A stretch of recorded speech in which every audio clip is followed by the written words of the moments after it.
Assalamualaikum dan salam sejahtera buat semua penonton YouTube.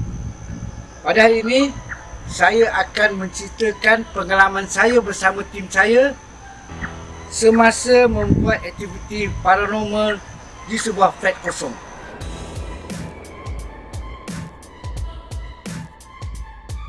Sebelum itu, silalah like, komen dan subscribe channel ini jika anda suka, supaya channel ini dapat menyajikan konten-konten yang menarik di masa akan datang. Semasa saya dan tim cuba membuat aktiviti paranormal di sebuah flat yang kosong dan terbiar, kami telah diganggu oleh satu suara aneh yang menyeramkan beberapa kali. Jom kita tonton video ini.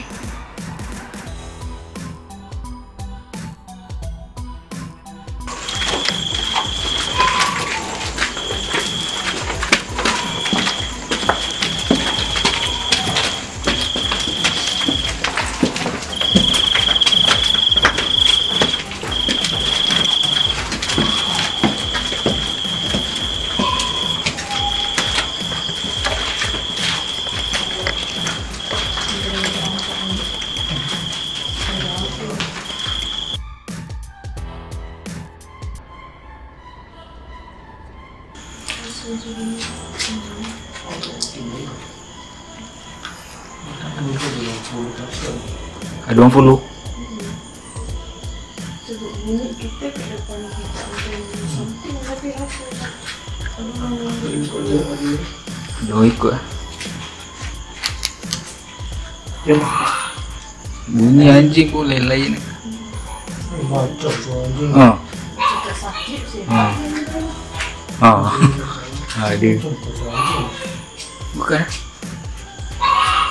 Macam juga dia betul.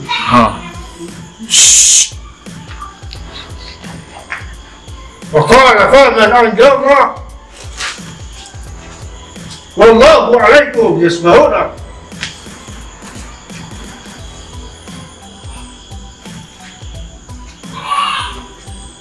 إن الله هو الذي يقول الرحيم.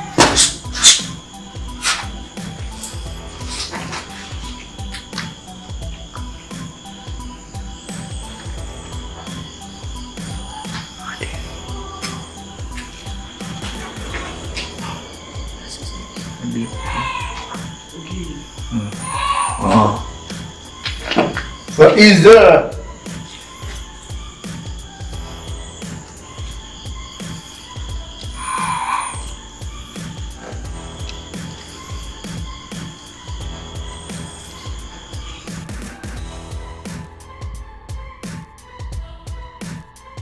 Mungkin kat bawah. sini tengok dalam phone. Okey kan, sini.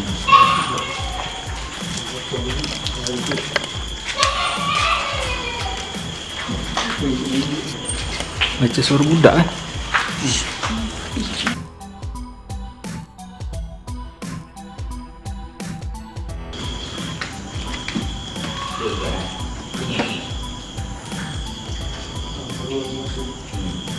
Terima kasih kerana berserta dengan kami menerjah aktiviti di bangunan ini. Semoga kita akan bekerjasama lagi akan datang, insyaAllah.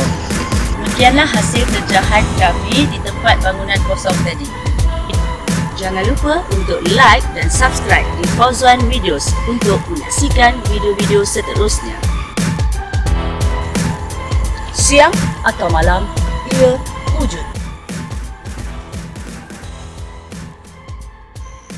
Itulah suara aneh yang kami dengar semasa kami membuat aktiviti paranormal di sebuah flat yang kosong dan terbiar, yang mana ianya berdekatan dengan perkuburan Cina ataupun jirat Cina.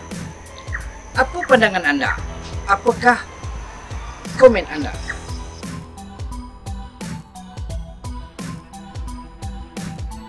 Semoga kita berjumpa lagi di lain video di mana kami akan menyajikan video-video pengalaman kami membuat aktiviti paranormal yang lebih menarik dan lebih menyeramkan lagi.